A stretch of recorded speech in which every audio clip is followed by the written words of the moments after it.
తెలంగాణ రాజకీయాల్లో ఇవాళ big day అనే చెప్పాలి. అసెంబ్లీ ఎన్నికలు ముగిసి కొత్త ప్రభుత్వం అధికారంలోకి వచ్చినా గెలిచిన పక్షం ఓడిన పార్టీ రెండు ఇంకా పోటాపోటీగానే తలపడుతున్నాయి.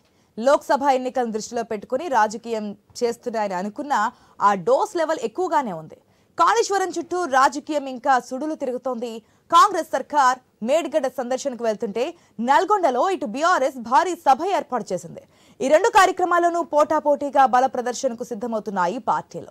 ఇటు చూస్తే ఎమ్మెల్యే కోమటిరెడ్డి రాజగోపాల్ రెడ్డి కొద్ది రోజులుగా చర్చల్లో నలుగుతున్నారు.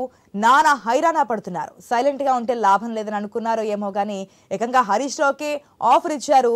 అది ఇలాంటి ఆఫర్ కాదు. హరీష్ రావు కాంగ్రెస్ లోకి వస్తే కనుక దేవాదాయ శాఖ మంత్రిని చేసేస్తామన్నారు రాజగోపాల్ రెడ్డి. ఇదంతా మీడియా అటెన్షన్ కోసం అన్నది అందరూ అనుకుంటున్నటువంటి మాట. ఇక బీఆర్ఎస్ నుంచి ఒక్కొక్కరుగా దూరం అవుతున్నా కారు పార్టీలో పెద్దగా సౌండ్ అయితే లేదు. పోతే పోనీ అనే ధోరణిలోనే బీఆర్ఎస్ అధిష్టానం ఉన్నట్లుగా కనిపిస్తోంది. ఆ మధ్య 5 ఎమ్మెల్యేలు సీఎం రేవంత్ రెడ్డిని కలిసి మాట్లాడడం, ఆపై ఎంపీ వెంకటేష్ నేత కాంగ్రెస్ గుటికి చేరడం, తాజాగా జీహెచ్ఎంసీ మాజీ మేయర్ బొంతు రామ్మోహన్ కూడా ముఖ్యమంత్రితో సమావేశం కావడం, ఈ పరిణామాలన్నీ చూస్తుంటే అనేక ఊహాగానాలకు ఆస్కారం ఇస్తోంది.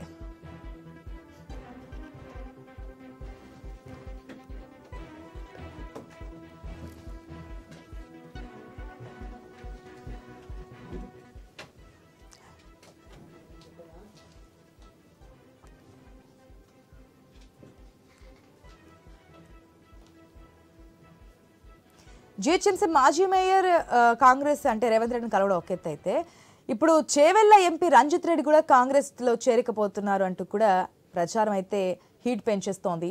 కారు దిగే వాళ్ళు ఎక్కువ అవుతున్నారు తప్పితే ఎక్కే వాళ్ళు కనిపించలేదు. ఎందుకంటే అధికారం నుంచి ప్రతిపక్షానికి వచ్చారు కాబట్టి. ఇటుపక్క మనకి లోక్సభ ఎలక్షన్స్ కూడా రాబోతున్నాయి కాబట్టి దానికి అనుగుణంగానే తెలంగాణ స్టేట్లో రాజకీయ పార్టీల నాయకులు పార్టీలు మారుస్తున్నారనే సిచ్యువేషన్ ఒక పక్క కనిపిస్తూ ఉంటే, మరొక పక్క రాజగోపాల్ రెడ్డి మొన్న కూడా మనం చూస్తున్నాం, నాకు హోమ్ మినిస్టర్ ఇవ్వండి, ఇస్తే కనుక కేసీఆర్, కేటీఆర్, హరీష్ రావు, కవిత వీళ్ళందరి యొక్క అవినీతిని బయటపెడతాను, దీనికి నాకు అధిష్టానం నుంచి కూడా పిలుపు వచ్చిందని.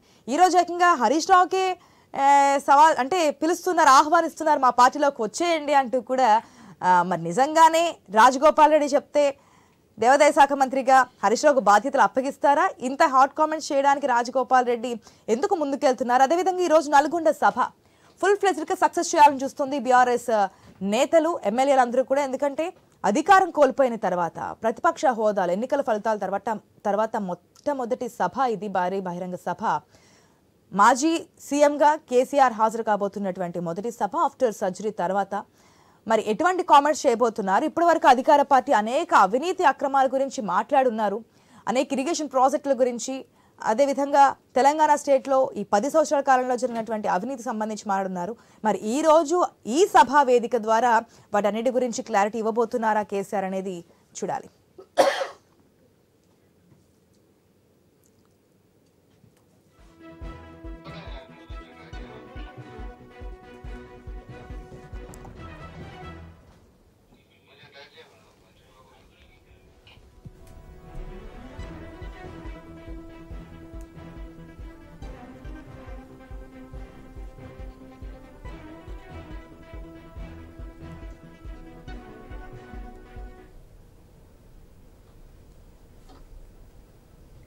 రైట్, మనం చూస్తున్నాం ఈ రోజు తెలంగాణ పాలిటిక్స్లో నిజంగానే బిగ్ డే అని చెప్పాలి.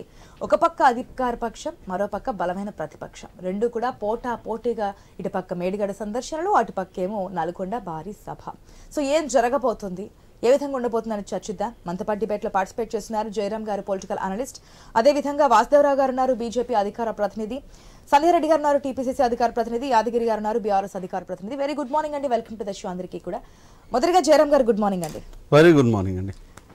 తెలంగాణలో అసెంబ్లీ ఎలక్షన్స్ ముందు ఏదైతే మనకి హీట్ కనిపించిందో ఇప్పుడు కూడా అదే హీట్, అంటే అధికారం కోల్పోవడం, ప్రజలు తీర్పు ఇవ్వడం అని కూడా చూసాం. లోక్సభ ఎలక్షన్స్ దగ్గరకు వస్తున్నాయి అనుకున్నప్పుడు అసెంబ్లీ ఎలక్షన్స్ ఫలితాలు అప్పటి నుంచి కూడా ఇదే హీట్ కొనసాగుతోంది. ఆ హీట్ రోజు రోజుకి పెరుగుతుంది తప్ప ఎక్కడ తగ్గట్లేదు. ఈ రోజు నిజంగానే ఒక బిగ్ డే అని చెప్పాలి. ఆఫ్టర్ లాంగ్ టైం తర్వాత కేసీఆర్ ప్రజల ముందుకు రాబోతున్నారు. మరోపక్క మేడిగడ్డ సందర్శన, మేడిగడ్డ ఎంత పెద్ద ఇష్యూ అవుతుందో, దాంట్లో ఎంత అవినీతి కావచ్చు, అది నిర్వహణకు సంబంధించి కావచ్చు, ఒక్క పిల్లరే కాదు దాదాపు 3-4 పిల్లర్స్ కూడా అదే స్థితిలో ఉన్నాయి అనే సిచ్యువేషన్ కూడా మనం చూస్తున్నాం. రేవంత్ రెడ్డి చెప్తూ ఒక మాట చెప్పున్నారు జయరాం గారు, మీకు జ్ఞాపకం ఉండే ఉంటుంది అన్ని పార్టీల ఎమ్మెల్యేలు రండి అని చెప్పి. సో 39 మంది ఎమ్మెల్యేలు ఉన్నటువంటి బీఆర్ఎస్ వెళ్ళే ఛాన్స్ ఉంటుందా? అక్కడ జరిగినటువంటి వాస్తవ పరిస్థితి ప్రజలకు చెప్పేటప్పుడు ఏం జరిగిందో చెప్పే ఛాన్స్ ఉందనుకోవచ్చా? మీకు ప్యానెల్లో ఉన్న మిత్రులకు ప్రేక్షకులకు మరొకసారి నమస్కారం అండి. ఒక విషయాన్ని చాలా clear, really today is a big day, no doubt about it. Telangana రాజకీయాలు రసవత్తరంగా మారటము, డబుల్ స్క్రీన్ పిక్చరైజేషన్ టుడే. ఒకవైపు వచ్చేసా Medigadda inspection, same time friendly inspection. అదేదో కొట్టుకోవడం తిట్టుకోవడం కోసం కాదు, ఇన్విటేషన్ ఇచ్చేసి ఫ్రెండ్లీ ఇన్స్పెక్షన్ కోసం రమ్మని చెప్పేసి ఆల్ పార్టీని ఇన్వైట్ చేయడం జరిగింది. ఆల్ పార్టీ ఇన్విటేషన్ లోపల బీఆర్ఎస్ ఈరోజు వెళ్ళదన్న విషయం క్లియర్ అయిపోయింది. ఎందుకు బీఆర్ఎస్ వెళ్ళదన్న విషయం నేను ఖచ్చితంగా చెప్తున్నానంటే, ఇప్పటి వరకు కేసీఆర్ గారు ప్రజలను ఉద్దేశించి ఒక మాట మాట్లాడలేదు, సేమ్ టైం వచ్చేసి అసెంబ్లీకి కూడా రాలేదు. ప్రతిపక్ష నేతగా డెఫినెట్గా కేసీఆర్ గారు రావాలి, ప్రజలకు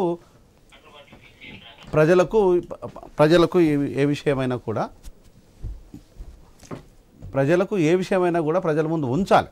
సరే, ఏది గెలుపులు ఓటములు ఎవరి శాశ్వతం కాదు. గెలుపులు ఓటములు అనేది ఒక్కరినే భరించి నిత్యం ఉండే ప్రసక్తే లేదు.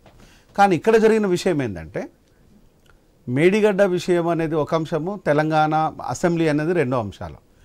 కేసీఆర్ గారు చాలా క్లియర్గా చెప్పాల్సిన విషయాలను ఈరోజు చెప్తుండొచ్చు. ఏమని చెప్తుండొచ్చు అనేది ఇట్స్ మై ఎక్స్పెక్టేషన్. ఉండే పరిస్థితులను బట్టి, ఇక్కడ ఉండే అవసరాలను బట్టి, లేదు ఎంక్వైరీలు వగేరా ఉంటే ఏదైనా చేసుకోమని మాత్రం చెప్తుంటారు. దాంట్లో కూడా డౌటే లేదు. కానీ దానికంటే ముందు ఈరోజు ఇప్పటి వరకు చేయాల్సిన పని ఏంటంటే, కేసీఆర్ గారికి తెలంగాణ ప్రజలు సర్వస్వం ఇచ్చారు. తన కుటుంబానికి, తనకు అంటే ఒక తరానికి కాదు, ఇంకొక 100 తరాలకు సరిపోయే ధనాన్ని ఇచ్చారు, పేరును ప్రతిష్టనిచ్చారు.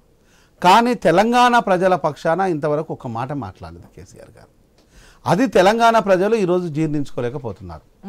దాన్ని ఉద్దేశించేసి ఈ స్కామ్లన్నింటినీ పెట్టేసి నిన్న కాక మొన్న ప్రతి నిత్యము శివబాలకృష్ణ కావచ్చు, సోమేష్ కుమారు, రజిత్ కుమారు, లేదు ఇంకా సిసి దేవేందర్ రెడ్డి, ఇట్లా అనేక మంది స్కామ్లో, సోమేశ్వర్ కుమార్, ప్రతి ఒక్కరు చాలామంది ఆఫీసర్లు ఇన్వాల్వ్ అయ్యారు. ఎంతో గొప్ప ఆఫీసర్లు ఉన్న మన స్టేట్ లోపల అందరినీ దీంట్లో మనం ఒక దాటి కట్టేయలేం. కొంతమంది చాలా క్లియర్గా దోపిడీలో ఇన్వాల్వ్ అయినారు. ఎప్పుడు కూడా ఒక మాట మాట్లాడలేదు. అంటే ఈరోజు తనకు పరిస్థితులు అనుగుణంగా లేదు కాబట్టి ఆ పరిస్థితికి నెట్టివేయబడ్డాడు. ఒక సభ పెట్టి చెప్పాలి, ఇక అంతమించి వేరే ఛాయిస్ లేదు. సభ పెట్టి జనాన్ని చూపించేసి ఆ పెద్ద డిసిప్లిన్ చూపించేసి చెప్పాలనేది తన అనుకోవచ్చు. ఈ రోజు మాట్లాడతారు ప్రాజెక్టులకు సంబంధించి అన్ని విషయాలకు. చైర్మన్ అధికారంలో వచ్చిందా దీని గురించి ఏదైతే చేస్తుందో దాని గురించి అన్ని విషయాలు మాట్లాడతాడు, అన్ని డినై చేస్తాడు. ఆయన అన్ని విషయాలు మాట్లాడతాడు, అన్ని డినై చేస్తాడు. సోమేష్ కుమార్ లాంటి వాడిని ఒక భూ రాక్షసుని తీసుకొచ్చేసి తెలంగాణ ప్రజల నెత్తి మీద కూర్చోబెట్టేసి వాళ్ళ ఆస్తులన్నీ కొల్లగొట్టేసి ఇక్కడ నువ్వు కాదు అని ఇక్కడ నుంచి తోసివేస్తే గవర్నమెంట్ మళ్ళీ అక్కడ నుంచి ఏపీ నుంచి పట్టుకొచ్చేసి పక్కనే సీటు కేటాయించుకోవడం, ఒక దొంగను పక్కనే పెట్టుకొని తిరిగే దాన్ని ఎలా సమర్థించుకుంటారు అనేది కాంగ్రెస్ నేతలు తెలంగాణ ప్రజలు ప్రశ్నిస్తారు. మనం అనేది వెరీ సింపుల్, మీరు నేను అనేది మనం చాలా సింపుల్. ఈరోజు తెలంగాణ ప్రజలు కాంగ్రెస్ నేతలు ప్రశ్నిస్తున్నారు. ఈరోజు తెలంగాణ ప్రజలు కాంగ్రెస్కి అధికారాన్ని ఇచ్చారు, డెఫినెట్గా అడుగుతారు. దేనికి ఆన్సర్ లేదు. ఈ విషయాలన్నీ పక్కన పెట్టిద్దాం. నెక్స్ట్ ఈరోజు వచ్చేసి మేడిగడ్డ విషయానికి వస్తే, ప్రతిష్టాత్మకంగా నిర్మించిన మేడిగడ్డ ప్రాజెక్టు కాళేశ్వరం ప్రాజెక్టు ప్రపంచం లోపల ఇలాంటి ఎత్తిపోతల ప్రాజెక్టు లేదు అనేది. ఎత్తిపోతలు అనేది నీళ్ళని కాదు, ధనాన్ని అనేదాన్ని ప్రజలు ఈరోజు చాలా క్లియర్గా గమనించారు. కాంగ్రెస్ దాన్ని ఎస్టాబ్లిష్ చేస్తున్నది.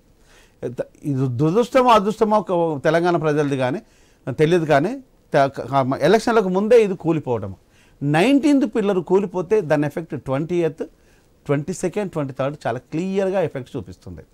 ఎఫెక్ట్ చూపిస్తున్న దాన్ని ఇదే కేటీఆర్ వచ్చేసి లేదు ఇది యాన్యువల్ మెయింటెనెన్స్లో ఉంది, నయా పైసా కట్టాల్సిన పని లేదు, దీనికి ఎవరు కూడా బాధపడాల్సిన పని కూడా లేదు, మనమంతా ధైర్యంగా ఉందామని చెప్పిండు. ఇది ప్రభుత్వంలో ఉన్నప్పుడు.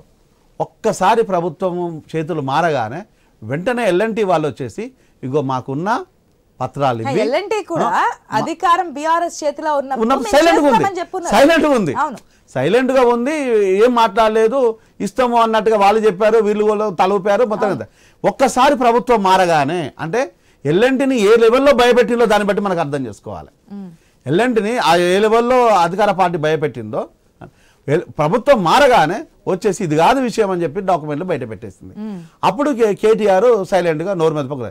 ఇదే కేటీఆర్, ఇదే కవిత, కేసీఆర్, హరీష్ రావు నిద్రలేని రాత్రులు ఇప్పుడు ప్రతిరోజు గడుపుతూనే ఉన్నారు. ఏ రాయి ఎక్కడ మీద పడుతుందేమో అని చెప్పేసి. అంటే ఇవన్నీ తెలంగాణ ప్రజలు గమనిస్తున్నారు.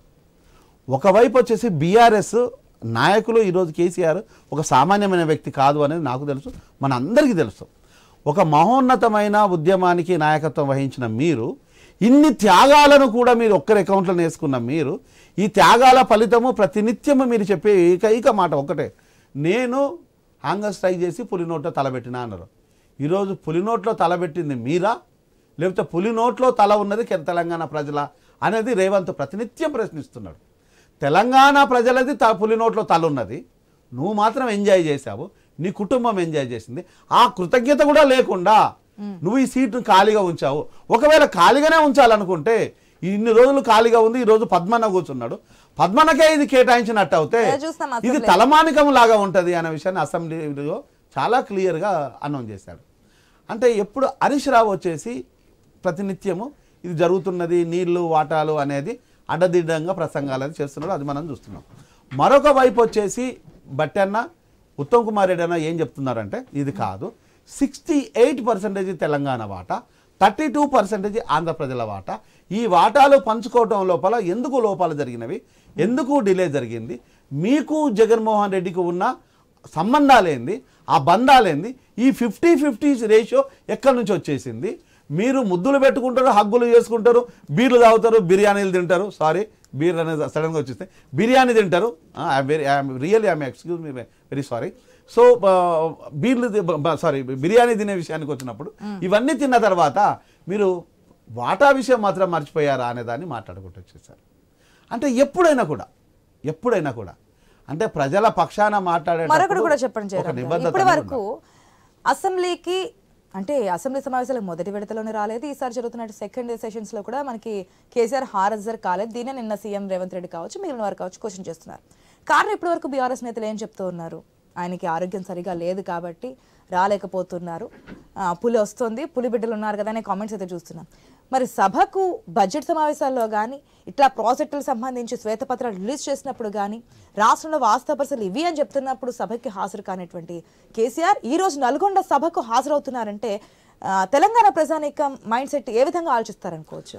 అంటే బిగినింగ్ లో మాత్రం కేసీఆర్ గారికి హెల్త్ బాగాలేదు అనేది వాస్తవం. ఫ్రాక్చర్ అయింది, హిప్ జాయింట్ ఫ్రాక్చర్ అయింది, సర్జరీ అయింది, ఫిజియోథెరపీలో ఉన్నారు. వారికి డెఫినెట్గా ఆరోగ్యం చక్కబడాలని అందరూ కోరుకున్నారు. తెలంగాణ ప్రజలు ముక్త కంఠంతో మనం అందరము దేవునికి ప్రార్థించాము. డెఫినెట్గా ఆయన రికవర్ కావాలని కోరుకున్నాం. ఆయన కూడా తెలంగాణ ప్రజల పట్ల అనిబద్ధత ఉంది, అక్కడెక్కడ డిస్ప్యూట్ లేదు. కానీ రికవర్ అయిన తర్వాత అసెంబ్లీ సెషన్కు ఒకవేళ వీల్ చైర్లో వస్తారా లేకపోతే సపోర్టుగా వస్తారా అనే విషయాన్ని అసెంబ్లీకి రావాల్సింది అనేది తెలంగాణ ప్రజలు అనుకుంటున్నారు. రాజకీయ పార్టీలు ఏదైనా ఉండొచ్చు, రాజకీయ వాదనలు ఏదైనా ఉండొచ్చు, మీ సూచనలు సలహాలు ఎక్కడైనా లోపాలు ఉంటే ఇవ్వచ్చు అనే దాన్ని ఎక్స్పెక్ట్ చేశారు. ఎందుకంటే రేవంత్ది కొత్త ప్రభుత్వము, రేవంత్కి పాలనపరమైన అవగాహన లేదు అనేది రేవంతే చాలా సందర్భాలు చెప్పాడు.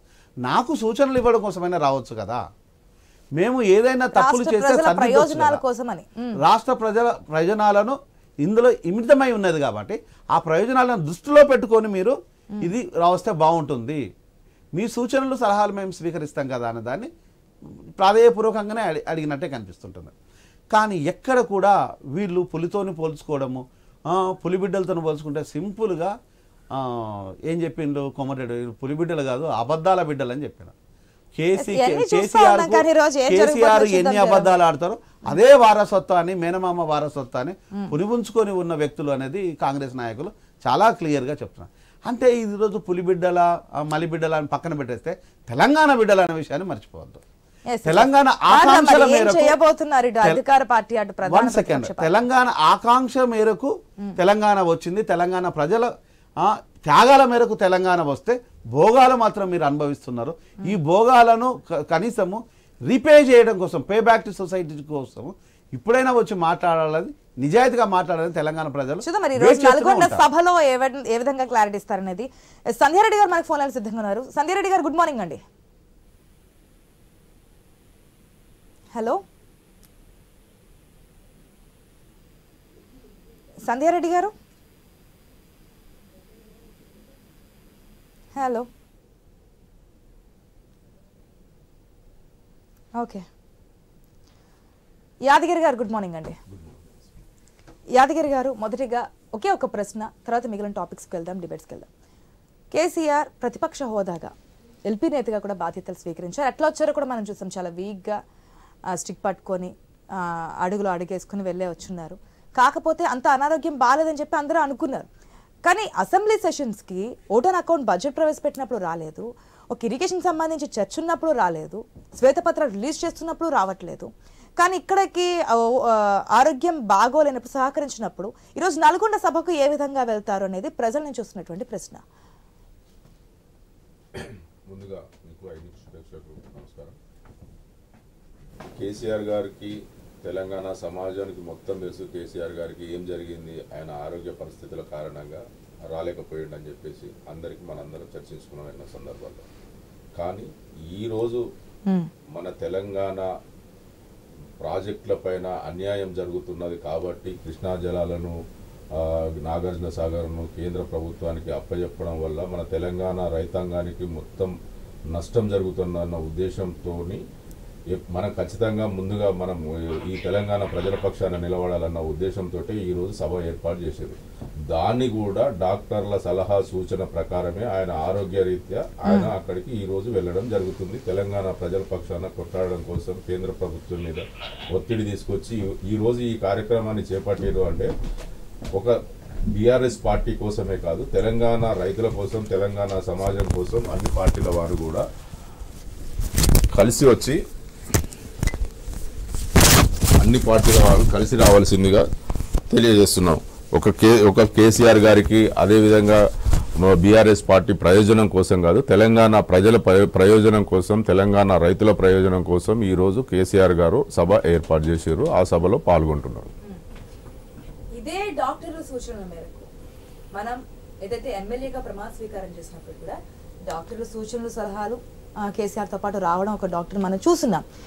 ఇదే విధంగా బహిరంగ సభలో మాట్లాడిన దానికి, లేదంటే అసెంబ్లీలో చర్చ అంటే అధికార పక్షం చెప్తున్నప్పుడు నేను హరీష్ రావు ఒక్క త్రాటి మీద అంటే ఒక్క పర్సన్ సింగిల్ గా ఉండి సమాధానం చెప్తూ వచ్చారు. కానీ అప్పుడు ముఖ్యమంత్రిగా ఉన్నటువంటి కేసీఆర్ కూడా అదే అసెంబ్లీ వేదికగా సమాధానం చెప్తారేమో. ఎందుకంటే కేసీఆర్ ని క్వశ్చన్ చేస్తున్నారు సీఎం రేవంత్ రెడ్డి.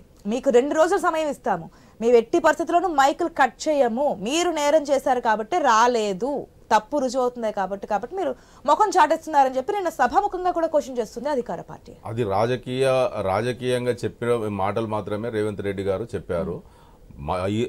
మన అసెంబ్లీలో హరీష్ రావు గారు కానీ, కడియం శ్రీహరి గారు కానీ ప్రతి ప్రశ్నకు సమాధానం చెప్పిండు. మా పార్టీ తరఫున కానీ, మా నాయకుని తరఫున హరీష్ రావు గారు చెప్పినా, కడియం శ్రీహరి గారు చెప్పినా, మా పార్టీ తరఫున మా నాయకులు చెప్పిన విధంగానే ఆమోదించాలని చెప్పి కూడా అసెంబ్లీలో వారు ప్రత్యేకంగా చెప్పిన సందర్భం కూడా నిన్న మనం అందరం చూసినాం. ఇక్కడ ఏం కేసీఆర్ గారు అయితే ఏదైతే విషయం ఉన్నదో కేసీఆర్ గారే వారి కేసీఆర్ హరీష్ రావు అనుకోవచ్చా? ఒకటే అంటే అక్కడ పార్టీ తరఫున మాట్లాడింది కదండి. పార్టీ తరఫున కేసీఆర్ గారు చెప్పే విషయాన్ని తెలంగాణ సమాజం సీఎం గా రేవంత్ రెడ్డికి ఉండే హోదా, మినిస్టర్స్ గా ఉత్తమ్ కుమార్ రెడ్డి నిన్న మాట్లాడినప్పటికీ కూడా సీఎం గా రేవంత్ రెడ్డి ఉన్నారు కదా.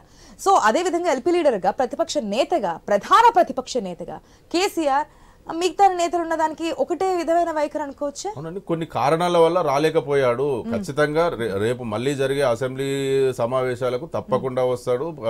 పాలక పక్షాన్ని ఎండగడతాడు. తెలంగాణ ప్రజల పక్షాన నిలదీసే సమయం ఖచ్చితంగా వస్తుంది. కేసీఆర్ గారు ఎక్కడ తప్పించుకోవాల్సిన అవసరం లేదు. కేసీఆర్ గారు వస్తారేమో అని చెప్పి వాళ్ళు ఎదురు చూస్తారు. తప్పకుండా వాళ్ళు భయంతో ఎదురు చూస్తున్నారు. రేపు వచ్చిన తర్వాత మాకు మీద ఇంకా ఏ రకంగా ఆరోపణలు చేస్తారు, ఏ విధంగా మమ్మల్ని నిలదీస్తారు అన్న ఉద్దేశంతో, భయంతో మాత్రమే ఏదో రకమైన వాళ్ళు రాజకీయ ఆరోపణలు చేస్తారు. కానీ ఖచ్చితంగా రేపు రాబోయే రోజుల్లో మేడిగడ్డ సందర్శనకి అన్ని పార్టీల ఎమ్మెల్యేలు రావాలని చెప్తున్నారు కదా సీఎం రేవంత్ రెడ్డి. మరి బీఆర్ఎస్ తరఫున కూడా ఎవరైనా ఎమ్మెల్యేలు వెళ్తారు, లేదంటే డైరెక్ట్ గా నల్గొండేనా? మేడిగడ్డ అనేది ఎప్పుడు వాళ్ళు మేడిగడ్డ కార్యక్రమాన్ని ఎప్పుడు ప్రకటించారు, నల్లగొండ సభ ఎప్పుడు ప్రకటించారు?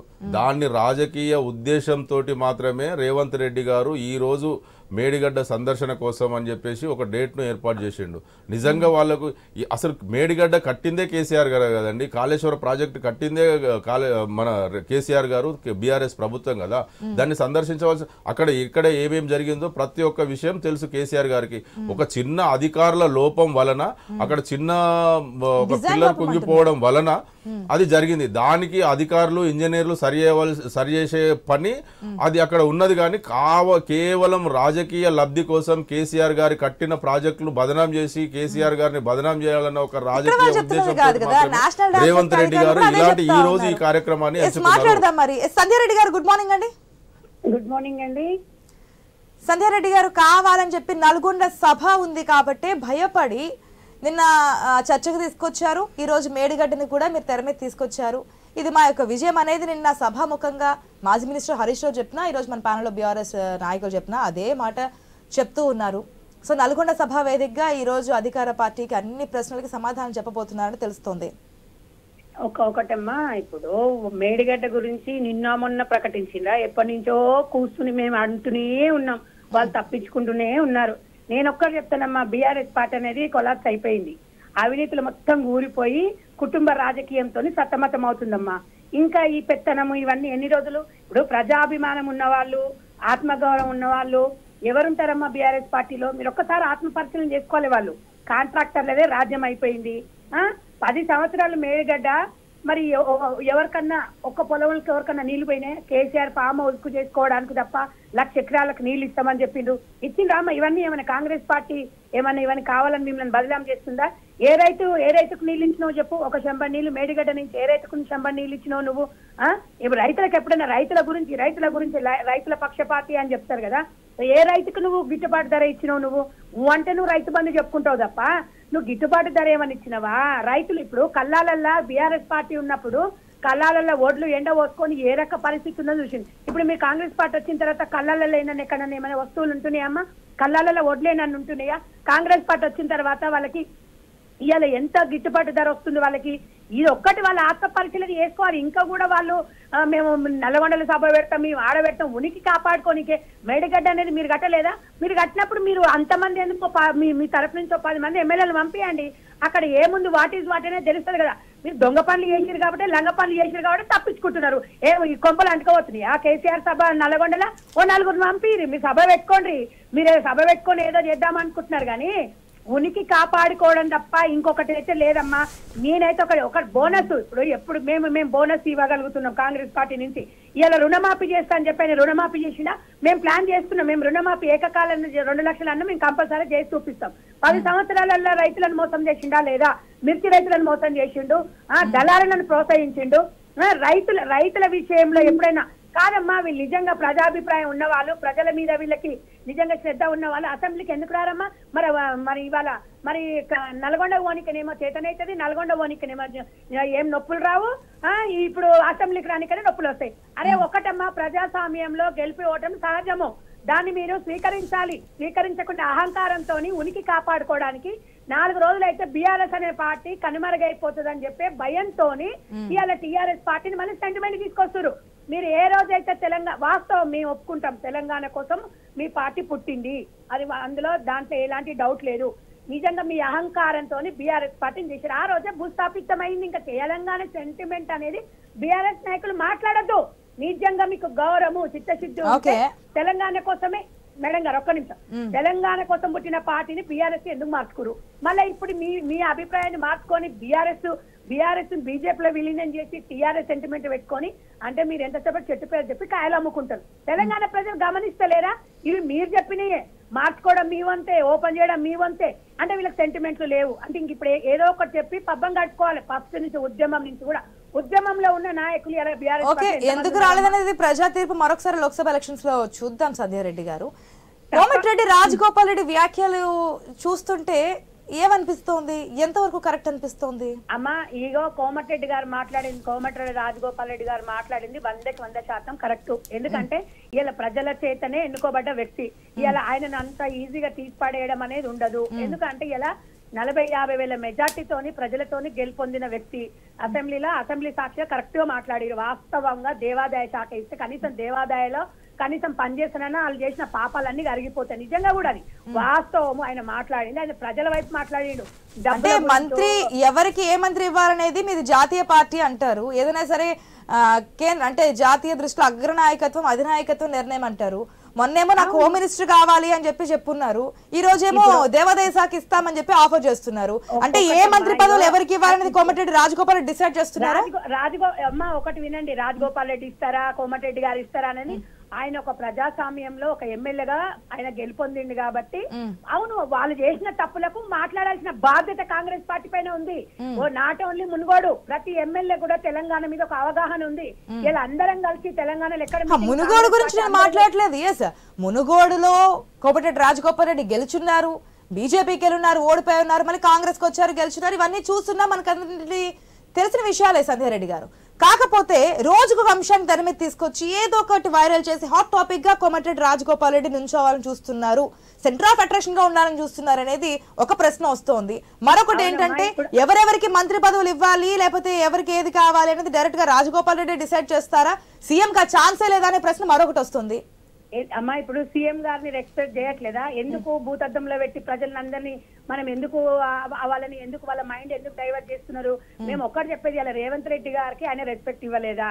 అరే ఆయన అభిప్రాయం ఆయన మేము ఇస్తాం, మేము అన్న నేను ఇస్తా అనలేదు. ఒకటి మీరు మేము ఇస్తామంటే కాంగ్రెస్ పార్టీ మా సీఎం గారు అని చెప్పిండ్రు, మా కోమటిరెడ్డి మా సోదరు గారు అని చెప్పిండ్రు. మీరు అంతా క్లియర్ గా చెప్పిన తర్వాత నేను ఇస్తారా అని ఆయనకి ఏమైనా సవాల్ విసిలిండి హరీష్ రావుకు?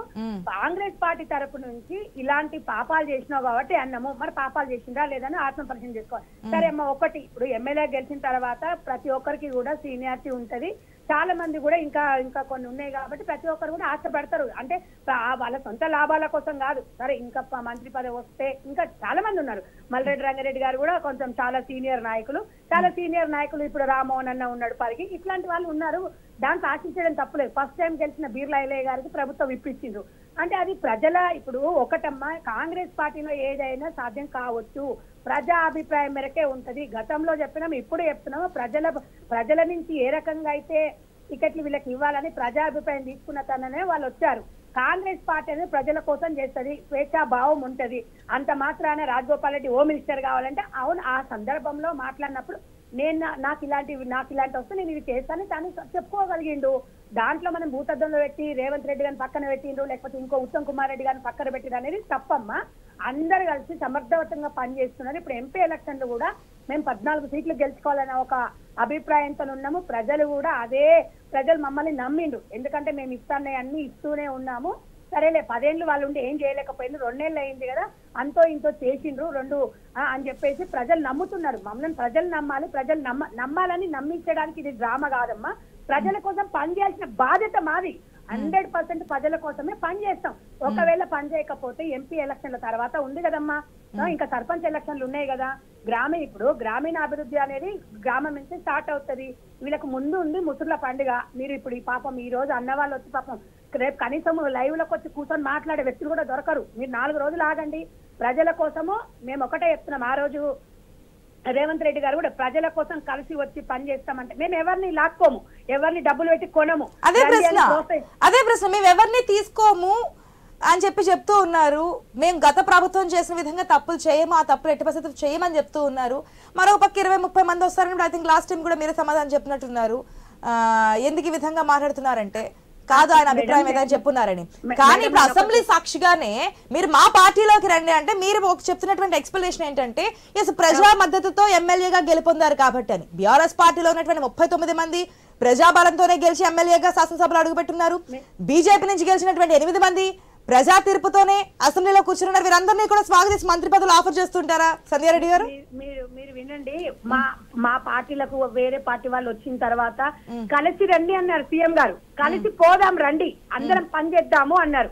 కానీ మీరు రండి, మేము కేసీఆర్ లాగా సబితా ఇంద్రారెడ్డిని తీసుకొని మినిస్టర్ ఇయ్యలే, అట్లా ఇస్తాను సీఎం గారు ఏమైనా చెప్పిండ్రా? మా దాంట్లో మస్తుగా ఉన్నారమ్మా ఎమ్మెల్యేలు, చాలా ఇప్పుడే కదా రాజగోపాల్ రెడ్డి చెప్పిన దానికి మీరు సమర్థించారు. ఒకటి ఇప్పుడు దాన్ని మనము తెలంగాణ ప్రజలకు దీని వల్ల ఉపయోగం ఉండదు. తెలంగాణ ప్రజలకి క్లియర్ గా క్లారిటీగా కాంగ్రెస్ పార్టీ ఎజెండా ఏందనే తెలియజేయడానికి మేము వారధిగా ప్రజల మధ్యలో ఉన్నాం. మేము అనేది ఏంటంటే మీరు కలిసి రండి అన్నారు. ఇక్కడ రాజగోపాల్ రెడ్డి గారు కానివ్వండి, సీఎం గారు కానివ్వండి, కోమటిరెడ్డి గారు, ఉత్తమన్న గాని మీరు ప్రతిపక్షంలో ఉన్నా కూడా మాకు సహకరించండి, అందరం కలిసి చెప్పున్నారు కాదని చెప్పట్లేదు. ఏం జరిగిందో ఏంటో కలిసే మనం నిన్న ఏకగ్రీవ తీర్మానం కూడా చూస్తున్నాం కదా, అందరూ ఆమోదించే కదా తీర్మానం చేస్తున్నారు. కానీ ఏదైతే మీరు చెప్తున్న పాయింట్ లో ప్రజల ప్రయోజనాలతోనే మీకు అర్థమైంది కదమ్మా. బీఆర్ఎస్ పార్టీలో ఎంత అంటే వాళ్ళ బాధ ఎంత ఉంది అనేది కూడా మీకు అర్థమైంది కదా. వాళ్ళు రియలైజ్ అయ్యిండ్రు.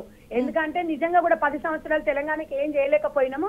సరే ఈ పాపం మేమన్నా కడుక్కుంటాము, కనీసం వీళ్ళకి సహకరిస్తాము, మేము చేసిన తప్పులన్నా కడుక్కుంటాం అన్నట్టుగా వాళ్ళు ఒక ప్రజా అభిప్రాయంతో ఏకీభవించి మనసు మార్చుకొని రావచ్చు. కానీ మీరు రండి మీకు ఈ ఆఫర్ ఇస్తాం రండి అని చెప్పి ఇప్పుడు చెప్పిండ్రా. అది ఎందుకు చెప్పిండ్రు రాజగోపాల్ రెడ్డి గారు? దేవాదాయ శాఖ అంటే వాళ్ళు 1000 తప్పులు చేసిరమ్మా. 1000 తప్పులు చేసిరు కాబట్టి పుణ్యం వస్తుంది అని రమ్మన్నారు. దానికి ఎగ్జాంపుల్ ఆయన వస్తున్నాడా? నేను ఆయన రమ్మను దేవాదాయ శాఖ మా కొండ సురేఖ గారే మరి ఆమె ఇస్తానా తీసుకో అంటే ఆయన ఒప్పుకుంటాడా? అమ్మా ఒప్పుకుంటాడా? తప్పులు చేస్తాని ఒప్పుకోవాలి కదా. వాస్తవంగా ప్రజలకు తెలవాలి ఆయన ఏం తప్పులు చేసిండో, ఏం తప్పులు చేసిందని ప్రజలకు తెలవాలి. ఆయన తెలియకుండా ఉంటుందా? లేదంటే మీ పార్టీలో జాయిన్ అవుతుంటే అవన్నీ మాఫీ చేస్తారా, బయట చెప్పరా? ఇవన్నీ వస్తాయి. సంజయ్ గారు ఒక నిమిషం. మా పార్టీలో జాయిన్ అయిన తర్వాత వాళ్ళ మాపు చేస్తామా ఉంటే కాదు. మేము ప్రజా అభిప్రాయం మేరకు ప్రజల అభివృద్ధి దశలో పోతుంటాము. ఏ ఒక్కరిని వదిలిపెట్టము. వేరే పార్టీలో తీసుకొని పదవులు ఇయ్యం, మీరు రాసి పెట్టుకోండి. మా దాంట్లో కొన్ని 1000 మంది ఉన్నారు, 100 మంది, లక్షల మంది ఉన్నారు. మాకు గతి లేక వీళ్ళని రమ్మని చెప్పట్లేదు. మేము ఏంటంటే వాళ్ళతో పిల్లి కజ్జాలు పెట్టుకోము. ప్రతిపక్షంలో ఉన్నా కూడా మేము పాలక పక్షం లాగానే అందరినీ సమానంగా చూస్తాం. ఎందుకంటే బీఆర్ఎస్ లో గెలిచిన ప్రజల కొరకే గెలిచింది కాబట్టి ప్రజలను మేము వాళ్ళందరినీ ప్రజల తీర్పుని గౌరవిస్తున్నాం కాబట్టి కలిసి రండి అన్నాం. తప్పేమన్నా మీరు వద్దని చెప్పి ఎలవేస్తాం కాదు కదా. మొన్న కూడా మీకు నిధులు 10 కోట్లు వినండి మేడం ఒక్క నిమిషం. 10 కోట్లు ఒక్కొక్క కాన్స్టిట్యున్సీకి 10 కోట్లు రిలీజ్ చేశాము అంటే బీఆర్ఎస్ నాయకులకు రిలీజ్ చేయలేదా? వాళ్ళలాగా గతంలో వాళ్ళలాగా ఓన్లీ సిరిసిల్ల, గజ్వేలు, సిద్దిపేట పంచుకున్నా ఇలా నిధులు. మేము అట్లా కాదు. తెలంగాణ 119 నియోజకవర్గాలకి బీఫామ్ తీసుకున్న ప్రతి ఒక్కరు మా కాంగ్రెస్ పార్టీ ఎమ్మెల్యేలుగానే మేము భావిస్తాము. ప్రజలకు జవాబుదారిగానే ఉంటారు. ఒక నిమిషం సంధ్య రెడ్డి గారు. వాసుదేవరావు గారు గుడ్ మార్నింగ్ అండి. హలో వాసుదేవరావు గారు గుడ్ మార్నింగ్ సార్. మనం చూస్తా ఉన్నాం ఒక పక్క మేడిగడ్డ, మరో పక్క నల్గొండ. హోరాహోరీగా ఉండబోతుంది ఈ రోజు తెలంగాణ రాజకీయం అనేది తెలుస్తోంది. మేడిగడ్డకి వెళ్ళే ఛాన్స్ ఉందా బీజేపీ ఎమ్మెల్యేలు? ఎందుకంటే పిలుచున్నారు కదా అన్ని పార్టీల ఎమ్మెల్యేలు రావాలి, ఎమ్మెల్సీలు అంటూ ఈ రోజు అందరినీ తీసుకుని వెళ్తున్నారు కాబట్టి మరి బీజేపీ స్టాండ్ ఏంటి? వెళ్ళబోతుందా మేడిగడ్డ సందర్శనకు? అక్కడ ఏం జరిగింది ఏంటి అని చెప్పి వాస్తవాలు తెలుసుకోవడానికి. అంటే అది మా అసెంబ్లీ పార్టీ మీటింగ్ మీద నాకు ఐడియా లేదమ్మా. నేను నిన్న కొంచెం డిస్కనెక్ట్ లో సోమవారం దగ్గర ఉన్నాను. అదే నాకు ఐడియా తెలుసుకుంటుంది మా ఎమ్మెల్యేలు. ఓకే, మరి ఏ విధంగా ఉండబోతుంది అనుకోవచ్చు? ఒక పక్క అధికార పార్టీ, మరొక పక్క ప్రధాన ప్రతిపక్ష పార్టీ, రెండు పార్టీలు కూడా వెర్షన్స్ చూస్తున్నాం. నిన్న జరిగినటువంటి అసెంబ్లీ సెషన్స్ లో కూడా చూస్తున్నాం. అంటే ఒకటి మళ్ళా ఎలక్షన్స్ వస్తున్నాయి. ఒక మన ఏప్రిల్లో మోస్ట్లీ ఎలక్షన్స్ ఉండొచ్చు. ఎలక్షన్స్ సందర్భంగా ప్రతి రాజకీయ పార్టీ కూడా వచ్చే ప్రతి అవకాశాన్ని వాడుకోవడానికి ప్రయత్నం చేస్తుంటుంది. అందులో బీఆర్ఎస్ పార్టీ ఇంకా ఎందుకంటే ఎక్కడి నుంచో ఎక్కడికో పడిపోయింది పార్టీ. ముందు రోజుల్లో ఇంకా గడ్డు రోజులు వచ్చే పరిస్థితి బీఆర్ఎస్ పార్టీకి. సరే ప్రజలు కాంగ్రెస్ పార్టీ చెప్పిన మాటలు నమ్మి వారికి అవకాశం, ఇదే మాటలు చెప్పి బీఆర్ఎస్ కి అవకాశం ఇచ్చింది, మనం ఏం చేయలేకపోయారు. అదే మాటలు చెప్పి మన 6 గ్యారెంటీలు కావచ్చు, మొత్తం 420 అంటే 420 మొత్తం వారు హామీలు ఇచ్చి వారు అధికారంలోకి వచ్చారు. సరే 100 రోజులు సమయం అడిగారు, దాంట్లో 50-55 రోజుల పైన సమయం అయిపోయింది. మరలా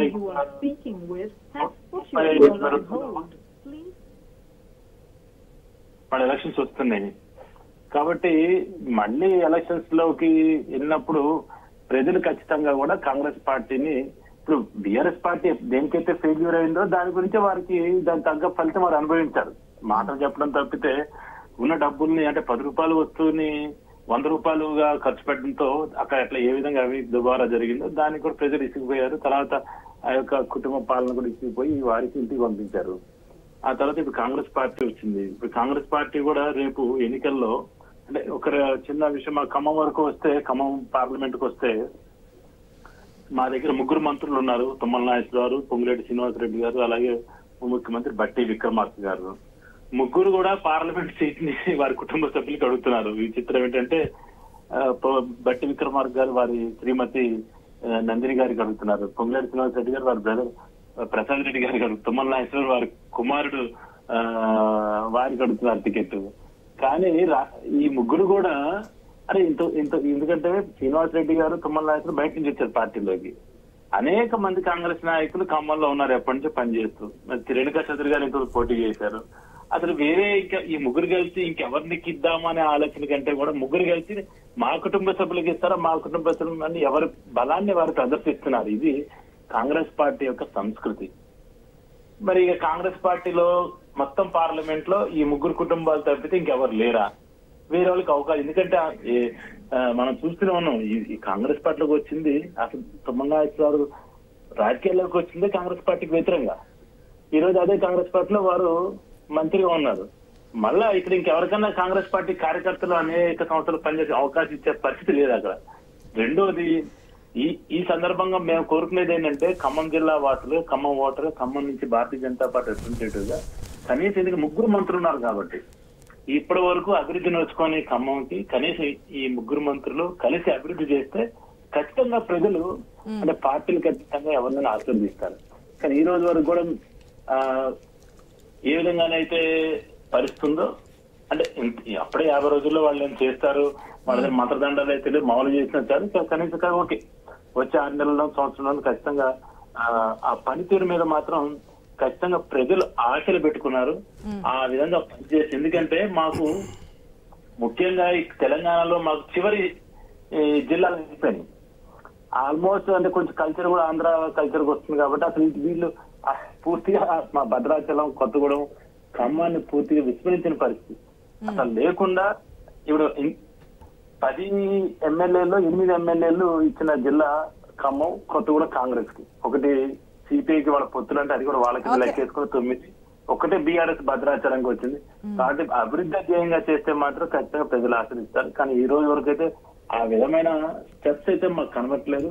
కానీ ముందు రోజుల్లో మనం కూడా చాలా స్పష్టంగా నరేంద్ర మోదీ గారు తన పార్లమెంటు స్పీచ్ లో చెప్పారు. ఏ విధమైతే ఈ వైట్ పేపర్ 2014లో ఇప్పుడు కాంగ్రెస్ పార్టీ ఏం చేసింది, పార్టీ రాగానే ఒక వైట్ పేపర్ తీశారు. ఎందుకని పాత బీఆర్ఎస్ మీద బురదలటం కోసం. బీఆర్ఎస్ ఏం లేదు, లేదా రేపు పొద్దున మేము చేయలేకపోతే కారణం కూడా బీఆర్ఎస్ పార్టీ చేసిన అవినీతిలో అయితే ఫైనాన్షియల్ గా బ్యాంకర్స్ అయిపోయింది స్టేట్ అని చెప్పడం కోసం, వారికి ఫెయిల్ ని తప్పించుకోవడానికి. కానీ భారతీయ జనతా పార్టీ ఆ 2014 చేయలే, 2024లో చేసింది. దాన్ని అప్పుడున్న పరిస్థితి ఏంటి, ఇప్పుడు ఏ విధంగా ఆర్థిక వ్యవస్థ ఓకే ఇప్పుడు మళ్ళీ కేంద్రానికి వెళ్తే మనకి సమయం సరిపోదు. ఎందుకంటే మీరేమో వైట్ పేపర్ అంటారు, వాళ్ళేమో బ్లాక్ పేపర్ అంటారు. ఇవన్నీ మనకి కేంద్ర పరిణామాలు చూసుకుంటే కనుక అవన్నీ కూడా చాలా డిఫరెంట్గా ఉంటాయి. మనం ప్రజెంట్ స్టేట్ గురించి మాట్లాడుతున్నాం, అది కూడా తెలంగాణ స్టేట్ గురించి మనం చర్చించుకుంటున్నాం. కాబట్టి నిన్న అసెంబ్లీ సెషన్స్కి కేసీఆర్ రాకపోవడం గురించి కూడా ప్రశ్నలు వస్తూ ఉన్నాయి, మీరేమంటారు? అమ్మ మొదటి నుంచి కూడా కేసీఆర్ గారు ఎప్పుడు ప్రజలతో కలవలేదు. ఈ రోజు ఆయన పరాజయానికి కారణం కూడా అదే. ఆయన వస్తే అదేదో రాజు వచ్చినట్టు కూడా లేదని మన జీవితాలు అంటే సామాన్య జీవితాలు ఆయన చూస్తేనే, ఆయన బయటకు వస్తేనే అదే చాలన్న విధంగా ఆయన రాజరిక పోబట్టే ప్రజలు ఒకసారి నమ్మారు, రెండోసారి నమ్మారు, మూడోసారి ఇంటికి పంపించారు. కాబట్టి ఇది ఇప్పటికన్నా ఆయన మానుకోవాలా. ప్రతిపక్ష నాయకుడిగా మరి ఆయనకి సెల్ఫ్ డిక్లేర్డ్ తెలంగాణ జాతిపిత కాబట్టి కనీసంగా అసెంబ్లీలో ఇవి 30 ఇంతకు ముందు అంటే వారిదే రాజ్యం కాబట్టి ఆయన వచ్చిన రాకపోయినా పర్లేదు, ఇప్పుడు రాజ్యం వారిది కాదు, అది చేస్తాం ఇది చేస్తాం అని చెప్పి కనీసంగా వచ్చి నిలబడితే మిగిలిన ఎమ్మెల్యేలకి బీఆర్ఎస్ ఎమ్మెల్యే కనీసం ధైర్యం ఉంటుంది. వారి మానసికంగా వీళ్ళందరూ జారిపోయడానికి మీరు అన్నారు విన్నారా, అటు ఇటు జారిపోయే అవకాశం ఉంటుంది. కాబట్టి ఎప్పుడన్నా అంటే ప్రజలు ఇచ్చిన తీర్పును గౌరవిస్తూ ఆయన ఎప్పుడైనా ప్రజలతో మమేకమైతే అట్లీస్ట్ అంటే ఒక నిబద్ధత కలిగిన లేదా ఒక రెస్పాన్సిబుల్ అపోజిషన్ గా వారు చేయాల్సిన కర్తవ్యాన్ని చేస్తే ప్రజలు హర్షిస్తారు. లేకపోతే చరిత్రలో కనుమరుచుకుంటారు. ఎస్ జయరామ్ గారు, ఇంతకుముందు మాట్లాడుతూ ఉన్నప్పుడు చాలా విషయాల గురించి డిస్కస్ చేస్తాం. తెలంగాణలో ఈరోజు జరగబోయే వాడి వేడి ఏ విధంగా ఉండబోతుంది, ఆ హీట్ ఏ విధంగా ఉండబోతుందని చూస్తున్నాం. అయితే మరొక పాయింట్ ఏంటంటే నేతలు నెమ్మదిగా కారు దిగుతున్నారు అనేది ఒక చర్చ నడుస్తోంది. బొంతు రామ్మోహన్ కావచ్చు, ఎంపీలు కావచ్చు, ఎమ్మెల్యేలు కావచ్చు, వరుసగా కాంగ్రెస్ గూటికి చేరబోతున్నారు లేదా టచ్లో ఉంటున్నారు. బయటికి ఏదైనా రానివ్వండి, మేము కేవలం నిధుల గురించి వీటి గురించి అని చెప్తున్నవారు కొంతమంది అయితే, అఫీషియల్గానే పార్టీలు మారుతున్నవారు కొంతమంది కనిపిస్తున్నారు. అయినప్పటికీ వారిని బుజ్జగించే ప్రయత్నాలు కానీ ఉండండి అని చెప్పే విధానం కానీ రేవంత్ అంటే కేసీఆర్ ఒక సందర్భంలో చెప్పున్నారు, మీరు ఏదో నిధుల గురించి వెళ్తున్నారు కానీ దాన్ని కూడా తప్పుపట్టే విధంగా ఉంటుంది, అట్లా వెళ్ళొద్దు అని చెప్పినటువంటి పరిణామాలు మనం చూస్తున్నాం. కానీ జరుగుతున్నాయి. ఎంతవరకు అనుకోవచ్చు, ఒకవేళ రాబోయే రాజ్యసభ కావచ్చు లేదంటే లోక్సభ ఎలక్షన్స్లో కావచ్చు ఎంపీ సీట్లు కావాలంటూ కూడా కాంగ్రెస్ వైపు చూస్తున్నటువంటి సిచ్యువేషన్స్లో ఏ విధంగా ఉండబోతున్నాయి ఎలక్షన్స్? మొదటి నుంచి వినిపిస్తున్నానేమో తాడికొండ రాజయ్య, స్టేషన్ గన్పూర్ మాజీ ఎమ్మెల్యే. ఆయనకు అక్కడ కొన్ని ఇబ్బందులు కూడా చాలా క్లియర్గా మనం చూస్తాం స్క్రీన్ మీద. సర్పంచ్ నవ్య విషయంలో కావచ్చు, లేకపోతే ఇతర అంశాల విషయంలో కడియం శ్రీహరి ఎప్పుడు ఆయన పక్కన వెప్పన్లాగా ఉండటం, కొన్ని ఇబ్బందులను అయితే చాలా సీరియస్గా ఎదుర్కొన్నాడు. వాటిని భరించలేక లేకపోతే తన క్యారెక్టర్ను తను డ్యామేజ్ చేసుకోవడమా, ఇతరులు అసాసన చేయడమా పక్కన పెట్టేస్తే తను పూర్తి అసంతృప్తిగా కొంతకాలం, అంటే డిప్యూటీ సీఎం చేసిన వ్యక్తి ఒక మాదిగ సామాజిక వర్గం నుంచి వచ్చి డిప్యూటీ సీఎం చేసేసి అక్కడి నుంచి పాతాళానికి పడిపోయిన వ్యక్తి. సో అక్కడి నుంచి నెట్టివేయబడ్డాడు. తన విపరీతమైన ధోరణి లేకపోతే స్వయంకృతాపరాధమా ఏదైనా కావచ్చు, ఆ స్థితికి వచ్చేసి ఇప్పుడు మరొక పార్టీ వైపు చూడటం. ఏమన్నా అంటే నేను ఇంతకుముందు కాంగ్రెస్నే అని చెప్పేసి. సో ఆయన రావటం పోవటం పెద్ద ఇబ్బంది ఏమి ఉండదు. కాంగ్రెస్లో కూడా తను రావద్దని మన గాంధీ భవన్ దగ్గర ఆ సీన్ కూడా చూసేశాం. ఇదొక అంశం. సో ఆయనను పెద్ద కౌంట్లో తీసుకున్నాల్సినంత అవసరం లేదనేది తెలంగాణ ప్రజలు అనేది చాలా క్లియర్గా చెప్తున్నాం. నెక్స్ట్ వచ్చేసి మన రంజిత్ రెడ్డి, డాక్టర్ రంజిత్ రెడ్డి ఒక బిజినెస్ మ్యాను. సో వరంగల్ వాసి, వరంగల్ నుంచి వచ్చేసి చేవల్ లోపల ఎంపీ అయిపోయాడు. ఎంపీగా తను గెలిచిన తర్వాత తన అనేక ఆరోపణలు రావటం. సో చాలా క్లియర్గా మీకు అనేక సందర్భం లోపల కేసీఆర్ని తండ్రిగా పోసి కేసీఆర్ దేవుడు దైవం, కొన్ని సందర్భంలో నేను కలిసినప్పుడు కూడా పెద్ద లెక్చర్ ఇచ్చేసిండు ఆయన కేసీఆర్ గురించి. మరి ఆయన ఎందుకు మారుతున్నాడు అనే విషయాన్ని కేసీఆర్ వైఖరి చాలా భిన్నంగా ఉంటుంది. ఒకవేళ కనుక తనకు అవసరం ఉండి అక్కడ ఉంటే మాత్రం నెత్తిన పెట్టుకుంటాడు, లేదు అంటే పూచిక పిల్ల చూసేట పక్కన తీసి పడేస్తుంటాడు. సో ఆ నేపథ్యమే బహుశా ఆయనకు వచ్చి ఉండొచ్చు. నెక్స్ట్ ఇంకొకటి దొంతు రామ్మోహన్ అనేది డెఫినెట్గా తను ఒక విలక్షణమైన వ్యక్తి. ఆయన ఉద్యమాలలో ఉన్నాడు, కేటీఆర్తో దగ్గర సంబంధాలు, కేసీఆర్తో చాలా కలివిడిగా ఉండగలడు, ఎవరికి ఎలాంటి హామ్ చేయని వ్యక్తి. సో తనకంటూ ఒక ప్రత్యేక శైలి ఉన్నాడు. సో తను ఎలాంటి నిందలు అపనిందలు కూడా లేవు, చాలా క్లియర్గా ఉన్నావు. సో దొంతు రామ్మోహన్ రావడం మాత్రం డెఫినెట్గా తనకి ఇబ్బంది. ఇలా వ్యక్తులు చాలామంది ఇప్పుడు కారు దిగేసే ప్రోగ్రాం పెట్టేసేళ్ళు చాలా విరివిరిగా దిగేస్తారు, అన్న డౌట్ ఏం లేదు. ఇదంతా ఎందుకు అంటే ఓన్లీ కుటుంబం. నాకు కొంతమంది వ్యక్తులు ఏం చెప్పారంటే, నా మిత్రుడు సో బీఆర్ఎస్కు చాలా కీలకమైన వ్యక్తి, స్పోక్స్ పర్సన్ ఉండేసి, ఆయనను కూడా కేటీఆర్ నువ్వు వెళ్ళకూడదు మీడియా డిస్కషన్స్కి, ఒక పెత్తందారి వ్యవస్థలో ఉన్నట్టుగా, అంటే ఆ పెత్తందారి వ్యవస్థలో ఉన్నట్టుగా బిహేవ్ చేయడం అనేది కరెక్ట్ కాదు. అంటే మీడియాకు వెళ్ళే వాళ్ళు వెళ్ళొద్దు, కలిసే వాళ్ళు కలవద్దు, విశ్లేషినట్టుగా ఉండాలి, మేము మాత్రమే మాట్లాడాలి, మేము నలుగురం మాత్రమే తెలంగాణ ప్రజలకు దిక్కు, లేదు అనుకుంటే మీరే మమ్మల్ని మొక్కు అన్నట్టుగా ఉంది. ఈ వైఖరి అనేది ఈ వైఖరి ఉంటే డెఫినెట్గా కారు దిగడానికి సంఖ్య విపరీతంగా పెరుగుతుంది. ఇప్పటికైనా ఆ ధోరణి మార్చుకోవాలి. అహంకారపూరితమైన ధోరణి మార్చుకుంటే ప్రజల్లో మమేకమై ఉన్నట్టు అవుతే డెఫినెట్గా ఉంటుంది. అంటే ఎలక్షన్ల ముందు ఒక డ్రామా క్రియేట్ చేసేసి ఆటోలలో తిరగటము, అన్నాలు తినటం, ఇది కాదు కదా. ఎలక్షన్ తర్వాత ఆటోలు తిరగడం, అన్నం గంగావతం అన్నం తినది ఎలక్షన్ల కోసం చేసింది.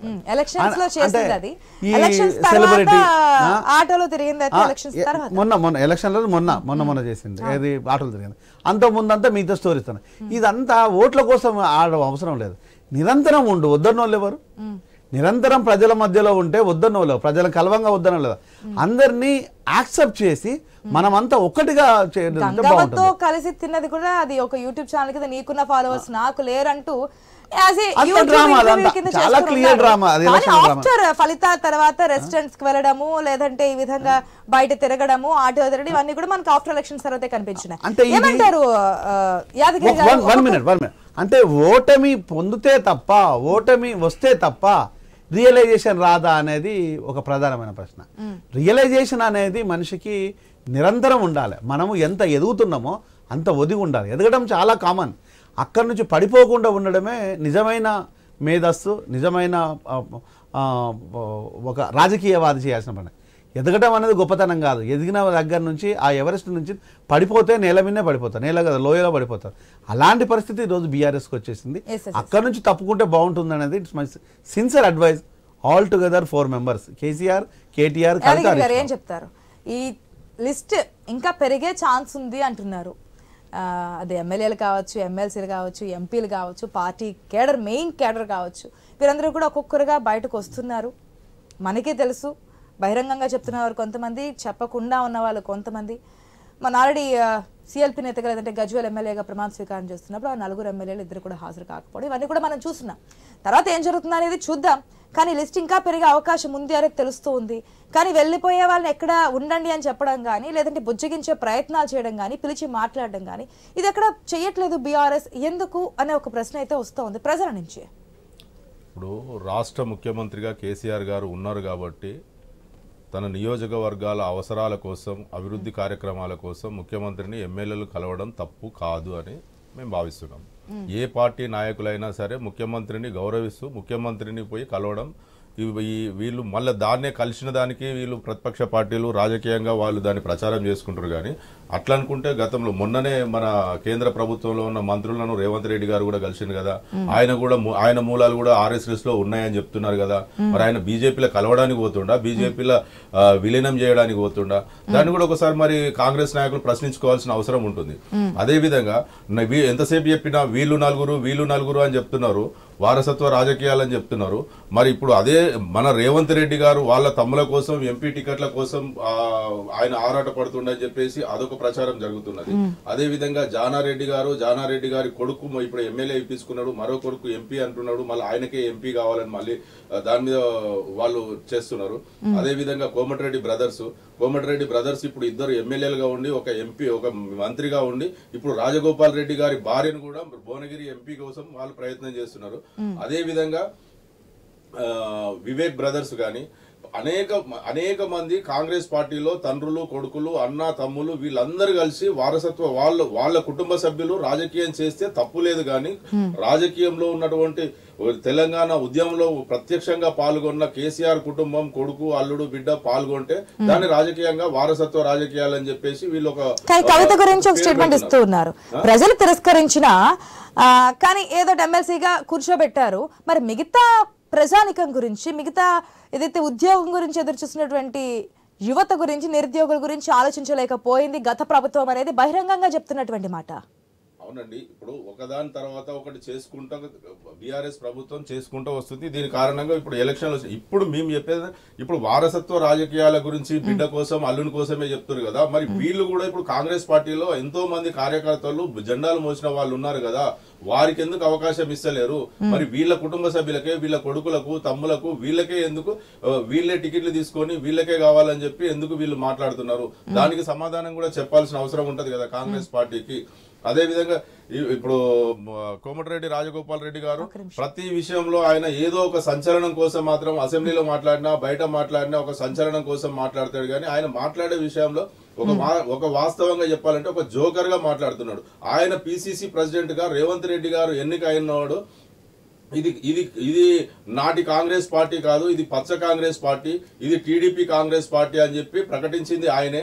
50 కోట్ల రూపాయలు ఇచ్చి PCC పదవి కొనుక్కున్నాడు రేవంత్ రెడ్డి అని చెప్పి పార్టీ మారిన నాయకుడు ఈ రోజు రేవంత్ రెడ్డి గారు గొప్ప నాయకుడు అని చెప్పి ఆయనకు ఏదో మళ్ళీ మంత్రి పదవి వస్తుంది, నాకు హోంమంత్రి వస్తుంది, దేవాదాయ మంత్రి, మేము పార్టీలకు తీసుకోమని చెప్తున్నారు మీరే, మళ్ళీ 35 మంది వస్తారంటున్నారు మీరే చెప్తారు. అనవసరంగా రాజకీయ ప్రచారం చేసి బీఆర్ఎస్ పార్టీని బదనాం చేయడం కోసమే కానీ వీళ్ళ దగ్గర ఏమీ జరగదు. అదే విధంగా నిన్న అసెంబ్లీలో రేవంత్ రెడ్డి గారు మాట్లాడతారు, కేసీఆర్ గారు అక్కడ కరీంనగర్ లో తరిమితే మహబూబ్ నగర్ పోయిండ్రు అని చెప్తున్నారు. మరి అదే విధంగా ఈ కొడంగల్లో ఓడగొట్టి బుద్ధి చెప్తే ఇక మల్కాజ్గిరి వచ్చి ఎంపీ అయింది కదా, మరి ఆయన అక్కడి నుంచి కొడంగల్ నుంచి తరిమినరా ప్రజలు? ఒక్కొక్కసారి ఒక్కొక్క రకంగా ఏదో ఒక విధంగా కేసీఆర్ గారు ఎక్కడ ఓటమి చెందిండ్రండి? సిద్దిపేట నుంచి కరీంనగర్ పోయిండు, కరీంనగర్ నుంచి మహబూబ్ నగర్ పోయిండు, మహబూబ్ నగర్ నుంచి గజ్వేల్ వచ్చిండు. ఎక్కడైనా ఓటమెరిగిన నాయకుడు కేసీఆర్ గారు. ఈయన మీరు ఒక్కసారి ఏదో ఒక చిన్నగా మీకు ఒక మార్పు కోసం అబద్ధాల హామీలతోటి అలవిగాని హామీలతోటి కాంగ్రెస్ ప్రభుత్వానికి ప్రజలు ఒక అవకాశం ఇచ్చిర్రు. దాన్ని మీరు ఎంతసేపు చెప్పినా రాజకీయం కోసం కాకుండా మా బీఆర్ఎస్ పార్టీని కేసీఆర్ గారిని బదనాం చేయడం కోసం కాదు, తెలంగాణ ప్రజలకు ఇచ్చిన హామీల కోసం, తెలంగాణ ప్రజల సంక్షేమం కోసం, తెలంగాణ అభివృద్ధి కోసం వాళ్ళు ఆలోచన చేయాలి. కానీ బీఆర్ఎస్ పార్టీని కేసీఆర్ గారిని బదనాం చేయడం కోసం, రాజకీయ లబ్ధి కోసం ఈ కాంగ్రెస్ వాళ్ళు చేస్తే మాత్రం రేపు రాబోయే పార్లమెంట్ ఎలక్షన్ లో తెలంగాణ ప్రజలు సరైన బుద్ధి చెప్తారు. వాళ్లకు కనీసం 2 సీట్లు కాని పరిస్థితులు కూడా తెలంగాణ ప్రజలు చూపిస్తారు. వాళ్ళు ఈరోజు మేము రైతులకు మేలు చేసినాము, రైతులకు వాళ్ళు ఎలక్షన్ల ప్రచారాలలో ఏం చెప్పారు? కాంగ్రెస్ పార్టీ ఇప్పుడు మేము బీఆర్ఎస్ పార్టీ రైతులకు 10,000 రూపాయలు ఇస్తుంది రైతు బంధు, మేము 15,000 ఇస్తాము, ఎలక్షన్లు అయిపోగానే మీరు ఆగండి మీకు 15,000 ఇస్తాము, రైతు భరోసా కింద 15,000 ఇస్తాము, అదే దళిత బంధు వాళ్ళు 10 లక్షలు ఇస్తారు, దళితులకు గిరిజనులకు 12 లక్షల రూపాయలు మేము ఇస్తాము, మీరు ఆగండి అని చెప్పి మేము రైతులకు 500 రూపాయలు మద్దతు ధర ఇస్తాము, మీరు ఇప్పుడే వడ్లు అమ్ముకోకండి. ఎన్ని హామీలు ఇచ్చిరండి? ఎక్కడ పోయారండి? మీరు ఎక్కడనో చేయకండి. రైతుల కోసం ఫస్ట్ మీరు కావాల్సి మీకు ఇచ్చింది గ్రామీణ ప్రాంతాలలో రైతులు మీకు అవకాశం ఇచ్చిర్రు. ఒక మార్పు కోసం నిజంగా రేవంత్ రెడ్డి వస్తే నిజంగా ఏదైనా జరుగుతుందేమో, మాకేమన్నా మేలు జరుగుతుందేమో అని చెప్పి వాళ్ళు ఒక అవకాశం ఇస్తే రైతులనే నట్టేట ముంచిండు కదా. రైతులకు ఇప్పటి వరకు కూడా రైతు బంధు కొంతమంది రైతులకు పడని పరిస్థితి. రైతు భరోసా 15,000 కాదు, పాత పద్ధతిలో రైతు బంధు కూడా ఇచ్చే పరిస్థితులు లేవు కదా, రైతులనే ముంచుతున్నాడు కదా. అదే దళిత బంధు గురించి మాట్లాడితే దళితులకు 12 లక్షల రూపాయలు ఇస్తా అన్నాడు. కనీసం మొన్న అసెంబ్లీ బడ్జెట్ లో దళిత బంధు ప్రస్తావనే లేకుండా చేశారు కదా. ఇదే రైతు రుణమాఫీ చేయడానికి మనకి 4.5 years పట్టింది. ఎలక్షన్స్ 2 నెలల ముందు ఇచ్చున్నాం, అది కూడా కొంతమందికి ఇవ్వలేదు, దాన్ని కూడా ప్రజలు చూస్తున్నారు. కానీ ఒకటి ఈ రోజు నల్గొండ సభలో ఏదైతే అసెంబ్లీ వేదికగా చెప్పలేనటువంటి వ్యాఖ్యలు లేదంటే అధికార పక్షం సంధిస్తున్నటువంటి ప్రశ్నలకి సమాధానం లభిస్తుంది అనుకోవచ్చు తెలంగాణ ప్రజలు. తప్పకుండా కాంగ్రెస్ పార్టీ నాయకులకు సమాధానం చెప్తాడు. అదే విధంగా తెలంగాణ ప్రజలు కూడా ఒక మంచి సందేశాన్ని ఇచ్చి రేపు ఈ రోజు ఏం జరుగుతుంది అన్ని ప్రశ్నలకి ఇంత అవినీతి జరిగింది, ప్రాజెక్టుల గురించి కావచ్చు, వాటర్ పంపకాలకు సంబంధించి కావచ్చు, ఇరిగేషన్ డిపార్ట్మెంట్ గురించి కావచ్చు, అనేక అధికారులు చేసినటువంటి అవినీతి అక్రమాలకు సంబంధించి కావచ్చు, అనేక వ్యవస్థలు జరిగినటువంటి అక్రమాలు కావచ్చు, ఇవన్నిటి గురించి ఏదైతే కాంగ్రెస్ పార్టీ అధికారం చేపట్టిన తర్వాత ఒక్కొక్కటి బయట తీసుకొస్తుందో, టీఎస్పీఎస్సీ మొదలుకొని నిన్న జరిగినటువంటి నీటి పంపకాల ఇష్యూస్ వరకు అన్ని తెరమే తీసుకొస్తున్నారు, శ్వేతపత్రాలు రిలీజ్ చేస్తున్నారు. దేనికి సంబంధించి ఇప్పటి వరకు ప్రజలతో ఒక్కసారి కూడా ప్రెస్ మీట్ పెట్టలేదు ప్రతిపక్ష హోదాలో ఉండగా కేసీఆర్. సో ఈ రోజు సభ ద్వారా ఇవన్నీ కూడా ప్రజలకు చెప్పే ఛాన్స్ ఉందనుకోవచ్చా? ప్రజలు వెయిట్ చేయొచ్చా? అవినీతి అక్రమాలు జరిగితే ప్రభుత్వం కాంగ్రెస్ పార్టీ చేతిలో, రేవంత్ రెడ్డి గారి ముఖ్యమంత్రి హోదాలో ఆయన చేతిలో ప్రభుత్వం ఉన్నది. ఏ అధికారి మీద చర్య తీసుకున్నా బీఆర్ఎస్ పార్టీ గాని మా నాయకులు గాని అడ్డుపడరు. మీరు చర్య తీసుకోండి, విచారణ జరిపించండి.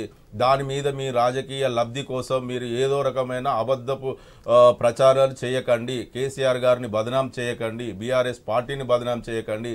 ఫస్ట్ తెలంగాణ ప్రజలకు మీరు ఏదైతే హామీ ఇచ్చారో ఆ హామీ కోసం, తెలంగాణ ప్రజల అభివృద్ధి కోసం, తెలంగాణ సంక్షేమం కోసం వాళ్ళ ధ్యాస పెట్టి ప్రజలు తమ ఓటు హక్కు ద్వారా అసెంబ్లీలో తీర్పిచ్చారు, రేపు జరిగే లోక్సభ ఎలక్షన్స్ లో కూడా తీర్పిస్తారు.